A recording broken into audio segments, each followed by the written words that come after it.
তাহলে কি বিষয়টা এখন এমনই আমরা দেখতে পাচ্ছি যে মেগাস্টার শাকিব খানের সদ্য রিলিজ হওয়া সিনেমা রকস্টারও সিচুয়েশনাল প্রবলেমে ফেঁসে গিয়েছিল? এইরকমই একটি নতুন তথ্য কিন্তু গতকালের একটি ইন্টারভিউ থেকে আমাদের কাছে এলো, যে ইন্টারভিউটা দিচ্ছেন এই সিনেমার সঙ্গে অত্যন্ত সম্পৃক্ত একজন মানুষ, ডিরেক্টর আজমান রুশোর ওয়াইফ রিজুতি আহমেদ স্বর্ণ। তার মুখ থেকে আমরা কি জানতে পারছি? দেখুন, আমরা এটা জানি প্রিন্স সিনেমাটা সিচুয়েশনাল প্রবলেমে ফেঁসেছিল, কারণ সেই সময় ভারত এবং বাংলাদেশের মধ্যে একটা প্রবলেমের সিচুয়েশন তৈরি হয়েছিল, যে কারণের জন্য ভিসা জটিলতায় ফেঁসে গিয়েছিল প্রিন্স টিম যে সময়টাতে শ্যুট করবে বলে ডিসাইড করেছিল, আলটিমেটলি তারা সেই সময় শ্যুট করতে পারেনি। প্রিন্সের ডিলে হয়েছিল শ্যুট করতে। আর এক্স্যাক্টলি এই যে ভদ্রমহিলা রিজুতি আহমেদ স্বর্ণ, তার বক্তব্য এটা যে প্রিন্সের ডিলে হওয়ার কারণেই রকস্টারের শুটিংও ডিলে হয়েছে। কিন্তু ওনার কথাতে কিন্তু আমরা কখনোই এটা বলতে পারি না যে উনি কোনোভাবেই প্রিন্স টিমকে ব্লেম করছেন। উনি জাস্ট ওনার প্রবলেমটা জানাচ্ছেন, যেটা উনি অন ক্যামেরা করেছেন গতকাল। আমরা একটুখানি ওনার মুখ থেকে শুনে নেব এক্স্যাক্টলি উনি কি বলছেন। এর সঙ্গে সঙ্গে প্রমোশন নিয়েও আক্ষেপের একটা জায়গা উনি দর্শকের সামনে রাখলেন। চলুন আমরা দেখি উনি কি বলছেন। এখন এটা ছাড়তে হবে। Very sorry. আমি তো একদম এটাই মনে করার বিশ্বাস করি, যেহেতু একটা মিউজিক্যাল ফিল্ম ছিল, সো এটার মিউজিক গুলো অবশ্যই দর্শকের কাছে অনেক আগে পৌঁছানো উচিত ছিল। সময় স্বল্পতা এবং আমাদের এই ব্যারিয়ার গুলোর কারণে আমরা প্রমোশনে একটু হলেও পিছিয়ে ছিলাম। যদিও আমরা টিজার দিছি, আমরা একটা দুটো গান দিছি, যেহেতু এটা মিউজিক্যাল একটা ফিল্ম, কর্নার ফিল্ম, আমাদের গানগুলো অবশ্যই দর্শকের কাছে আসা উচিত ছিল অনেক আগে। এছাড়া এছাড়া এই গল্পটা কেমন এবং এই গল্পটার অডিয়েন্স কারা, তারা আসলে যদি প্রমোশনটা আরো স্ট্রংলি করা হইতো, তাহলে হয়তো তারা এটাকে চুজ করতে পারতো। এবং এটা অবশ্যই ট্রু যে একটু সময় স্বল্পতার কারণে প্রমোশনে আমরা পিছিয়ে ছিলাম। প্রযোজক আসলে বেচারা, এই ফিল্ডে আমারও হয়েছে নতুন কাজ করতে এসে। টেকনিশিয়ান বলি, বা উনি একটু আগে বলতেছিলেন যে যে টেকনিশিয়ান, যে তাদের যে গ্রুপ আছে, লাইট ক্রু বা যারা যারা আছে আসলে ক্যামেরা পিছিয়ে, তাদের একটা প্রোগ্রাম আছে। সেই জায়গায় আসলে প্রডিউসাররা যেন অসহায়ের মতো কাজ করে, এবং আর্টিস্টরাও তারা কাজটা শেষ করে চলে যাচ্ছে, তারপরে যে প্রমোশনে আসতে হবে, প্রমোশনে একটা যে এত বড় একটা পার্ট প্রমোশন, তাদেরকে আমরা পাচ্ছি না।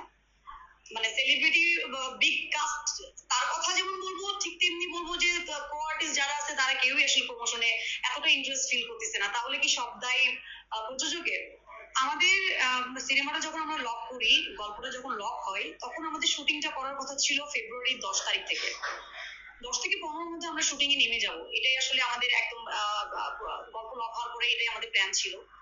এবং তার আগে আমাদের যে main artist megastar Shakib Khan, ওনার প্রিভিয়াস যে ফিল্মে উনি কাজ করতেছিলেন প্রিন্সে, সো প্রিন্সের ডিলে হলো।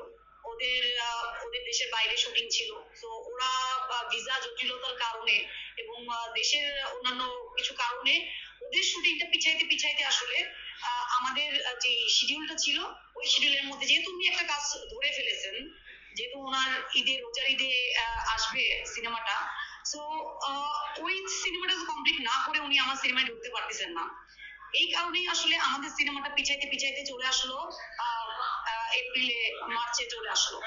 এবং এই কারণেই আসলে আমরা সিনেমাটা স্টার্ট করতে দেরি হয়ে গেল, এবং সবকিছু পিছাইতে পিছাইতে আসলে এমন জায়গায় চলে আসলো, আমি ঈদের দিন মানে কান্না করছি লিটারেলি। ঈদের দিন আগের রাত্রে আমি কান্না করতেছি যে আমরা কি করব এখন। আমার যদি আর একটা মানে একটা দিনও আমি পাইতাম, আমার বেসিক্যালি এমন ছিল যে 15 মিনিটস আমার কমাইতে হবে। 15 মিনিটস আমি যদি কমাই এবং ওটাকে সিং করা, ভয়েস থেকে শুরু করে সবকিছু সিং করতে আমার যে টাইম লাগবে এবং ওটার রেন্ডার দিতে যে টাইম লাগবে, ওই টাইমটুকু ছিল না। আমরা পুরো টিম মিলে আসলে অসহায়ের মতো বসে আছি।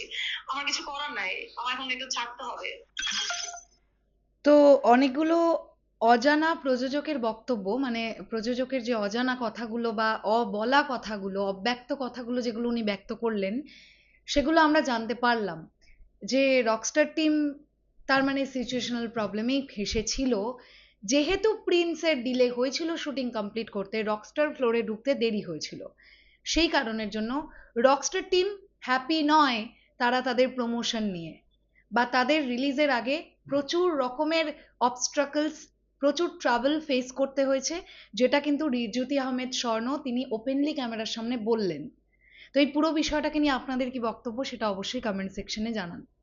তবে আমি চলে যাওয়ার আগে একটাই কথা বলতে চাই যে রকস্টার সিনেমাতে যতগুলো গান এখনো পর্যন্ত রিলিজ হয়েছে, আমার মনে হয়েছে, এটা পার্সোনালি আমার ওপিনিয়ন, যে দর্শককে যে গ্র্যাব করবে, মানে একবারে যে গ্র্যাব করার যে ক্ষমতাটা, ওটা রকস্টারের গানের মধ্যে একটু কম খুঁজেই পেয়েছি।